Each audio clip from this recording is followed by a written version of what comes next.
So I have decided to come back to Fullmetal Alchemist Brotherhood. Did a reaction to that first episode, and a lot of folks told me that first episode isn't really indicative of the show or the story that comes afterwards. It was just sort of like an introductory episode to let people who were familiar with the previous incarnation, Fullmetal Alchemist, let them know that this is a whole new show. This isn't a continuation of that or something to that effect. Did kind of introduce us to the world and to some of the cool characters. But I've heard that the story really gets started with episode 2, so I decided I'd return to it and kind of slide a few reactions to Fullmetal Alchemist in between my Attack on Titan coverage, because those videos come out about every other day to every 3 days, so I can slide a few in between. It won't interfere with the Attack on Titan release schedule at all, but I'm just really curious. So many people have said Fullmetal Alchemist Brotherhood is one of their all-time favorite animes. People say one of the best animes ever. So, you know what? Let's get to it. So it's starting off by describing what alchemy is just a little bit, which is good because I really don't know. I need this introduction. I haven't seen the previous incarnation, haven't read the manga. Oh, but it's talking about, the power has a price. You have to trade something to get something. I like that concept. I like hard magic systems. And from what I understand, this is a pretty darn good magic system. Also explaining here that transmutation is a no-no, which is something I kind of feel like Edward has done. They hinted at that in the first episode, that he committed sort of a taboo act of alchemy. And then we're getting a opening here that I've seen before. Don't really have much to say about that. Looks interesting. We'll see how often it changes, how much it grows on me, And I'm watching the sub on Funimation, by the way, in case you're interested.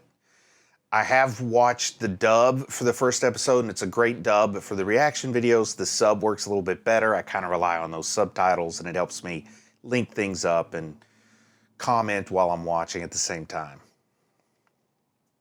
And at the end of that first episode, there was this sort of mysterious female that seems very much like a villain who was introduced.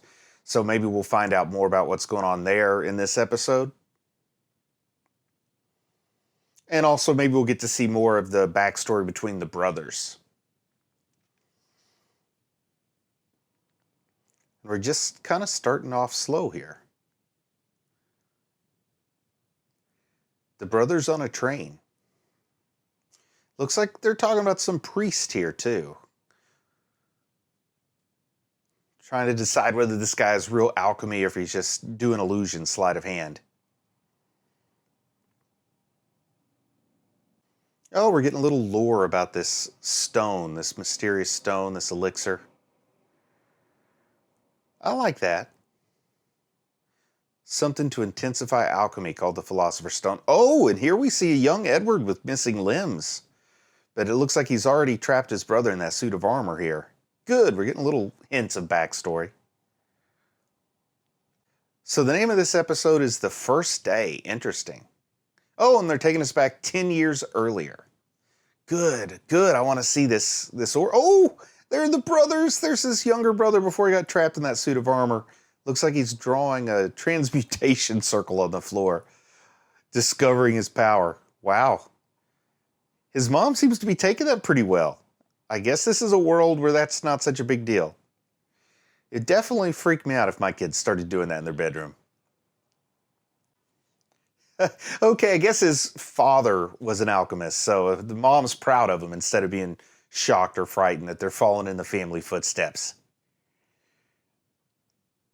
Oh, man.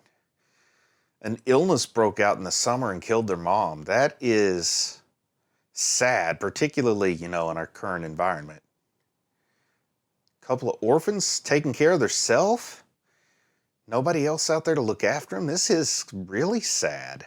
Oh, their dad's still alive. They just don't know where he's at, or he's away from home. Ooh. Ooh, Edward really upset with his dad not coming home for the funeral. So we're going to get some parental issues going on here, too, with the Elrics. Uh-oh, that sounds scary. Talking about trying to bring his mom back from the dead. That sort of thing never works well. I've read The Monkey's Paw. I've read Pet Sematary. You don't do that sort of thing. Oh, wow, this little girl's making a nice little philosophical point. The more you cry for this dead person, the more sad it makes them on the other side. You can see that where mom wouldn't want to look back and see her son's all sad in the world of the living. Go on and live a glorious life for her. That's how you celebrate.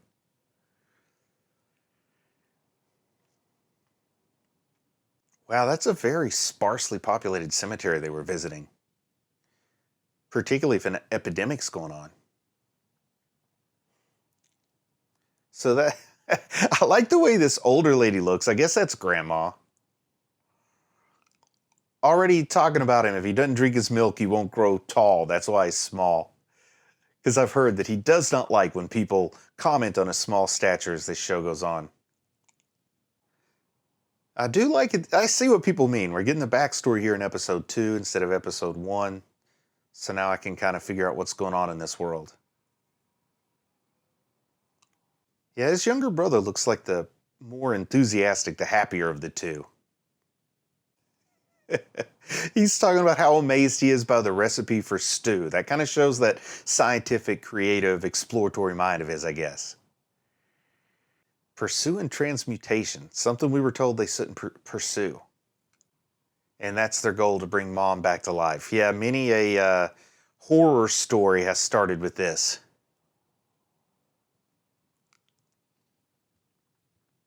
Yeah, trying to bring back a dead loved one is many a villain's origin story.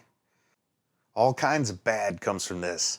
I mean, that's kind of Anakin Skywalker's whole deal, right? So we're going to see a monster be made, I guess. They did talk about magic has its price, or alchemy has its price. So we'll see what the price is for trying to do something as forbidden as bringing someone dead back to life. I do like all the chemicals there, really making it alchemical along with, the magic. Ooh, cutting their finger. Dripping that blood in there, just like Kiss did with the comic books in the 70s. Nice here. A nice John Constantine looking spirit circle there. I guess it's called the transmutation circle. Now we get to see how this backfires, don't we? Ooh, I like the eyeball. Oh, that's how he lost his arm. Okay. Oh, wow. His brother's losing his whole body. He's losing his leg. But look at his brother. He's going to get torn to bits, isn't he? Oh, look at that. It's like in Tron when he gets pulled into the computer game.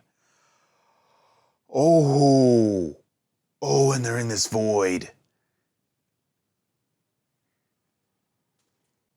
And who is this? Talking to some void spirit. Oh, wow. The person might be truth, might be all, might be one.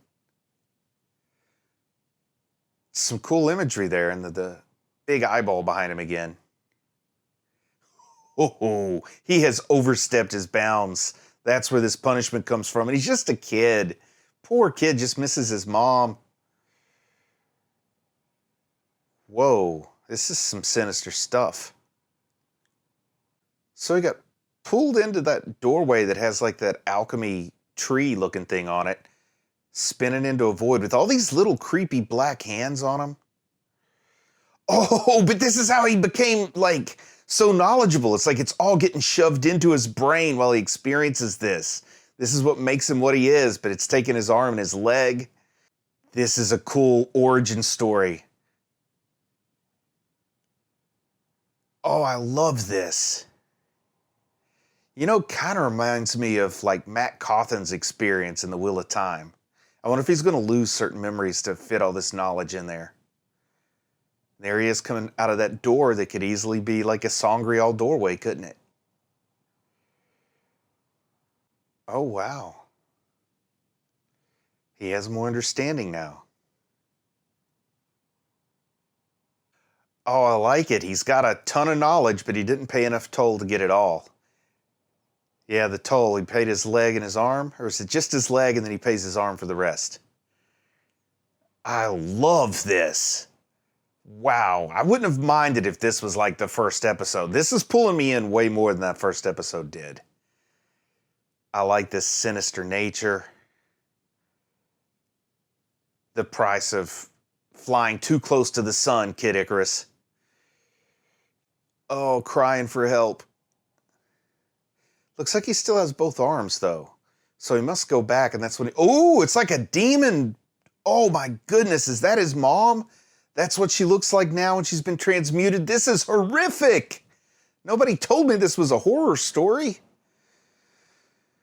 This is some serious monkey paw stuff. And Alphonse is gone completely.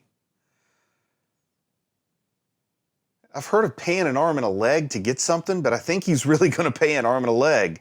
Where did that armor come from? Was that armor there the whole time and I didn't see it? But I guess this is how he gets his brother's spirit back. He said he would give up his heart to get his brother back. Is that going to be metaphorical, or is he really going to end up not having a heart? Oh, his brother's 10 years old, according to this eye catcher card. Edward, a year older. All right, looks like we're back in present day. That was pretty intense. Here in present day, we know we've got this leader who they call, his title's Führer, and I guess his first name is King, last name Bradley. I thought he was a king and a Führer, but I think King Bradley is his name. But you know, with that name Führer, you're going to have a certain political undertone from the viewer, right? Or certain expectations from the viewer. So it looks like they found out about some mysterious power some enemy has. Asking up about the Elric brothers. Oh, they're going to ask how Edward made his way to the military at such a young age. So I guess we're going to have to see the point where Edward realizes the state he's serving is not a good government.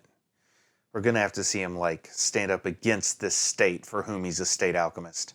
Oh, we're going to see how he got discovered by the government here. This colonel finding him. And I imagine their father's known, you know.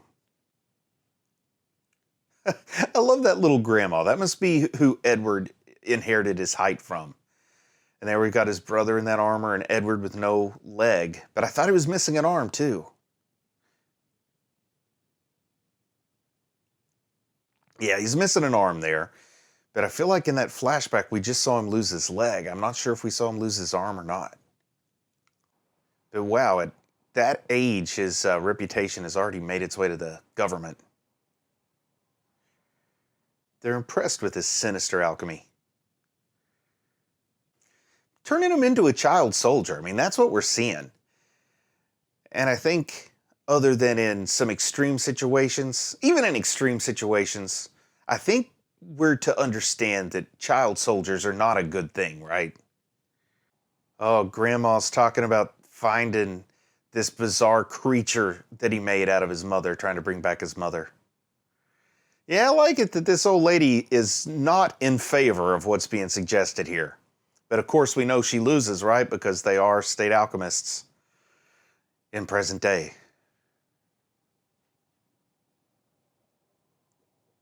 Oh, I like that name, Riza Hawkeye.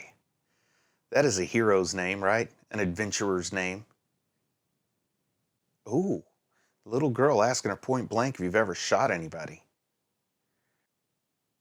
Oh, this little girl letting her know I hate soldiers. Yeah, we're seeing a dark environment here.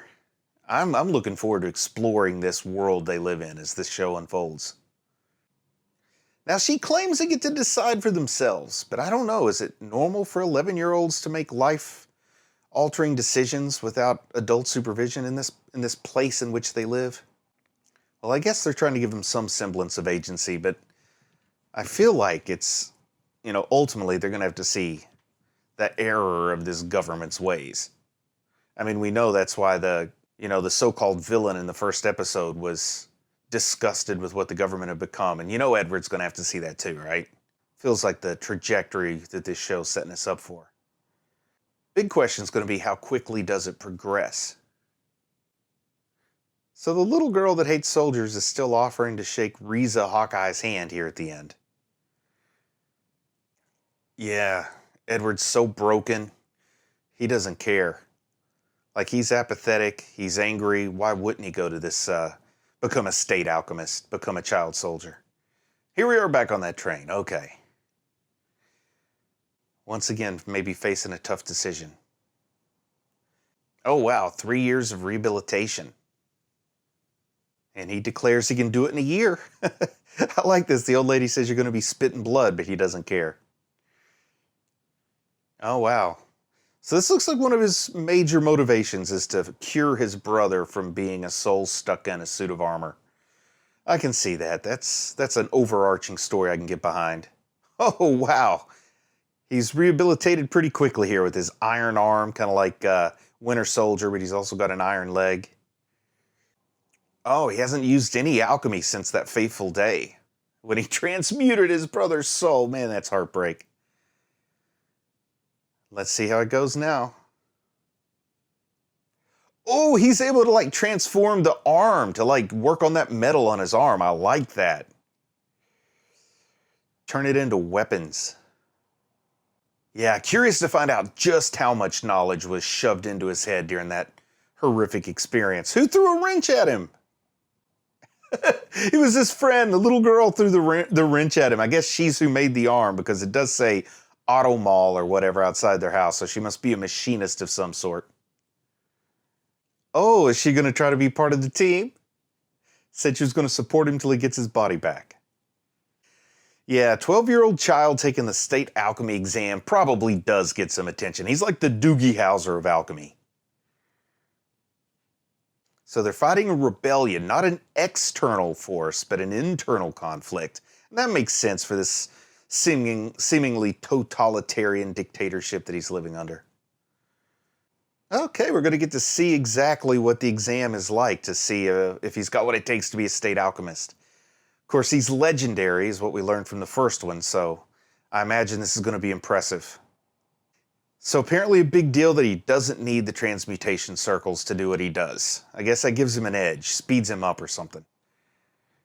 Nice, he pulled like a spear or a glaive or something out of the ground. A pole arm of some sort.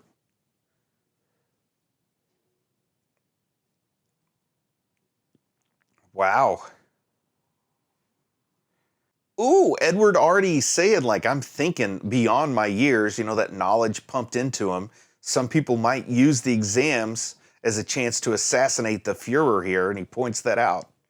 Oh, yeah, so the Fuhrer has his own special skill. We saw how fast he was with the sword in that first episode, so he's kind of showing off again here, because he apparently had sheared the head off of his spear there. And back to this female friend of theirs. And Alphonse. I'm liking the little brother in the big iron suit of armor. Oh, here's Alphonse, you know, kind of making that decision. Will he go with his brother if this happens? And he got a nice little pocket watch instead of a badge. I like that. And here's where he gets given his title. This must be when he... Oh, the dog of the military. I thought they were going to call him the Fullmetal Alchemist, but the dog of the military. That's kind of a degrading name, right? Full Metal. Yeah, here's the title. Full Metal. The Fullmetal Alchemist. Nice. We see how the title gets. It does feel oppressive. He's pointing that out. Good for you, Edward. And I wonder where they're going on this train. We're getting a whole lot of memories of bad decisions, I will call them. So it makes me feel like they're in the process of yet another bad decision, this place called Lior. Oh, he's looking for the Philosopher's Stone. He thinks it could be a Lior. So that's our episode. Yes, this one definitely, for me, a little more intriguing than episode 1, pulling me into, you know, kind of what is the mystery, what is the goal, what is the motivation of this show. I think the more episodes I get under my belt, the more I'll understand it, and the more the things I see will have meaning to me and get a little more emotion out of me because, you know, not so much emotional attachment right off the bat, but a pretty tragic origin story for Edward and Alphonse. And, you know, helping me get distrust for this government pretty good in the first 2 episodes. And as I've said like a half dozen times by now, when the head of state is called the Fuhrer, that makes it pretty easy to have distrust for this government. Can't wait to see how this all unfolds. See if the show lives up to the hype, right? Not bad so far, though. Like I said, starting to feel it the more I watch it. So I'll just end by saying I'm proud of you for watching anime, and I'll talk to you soon.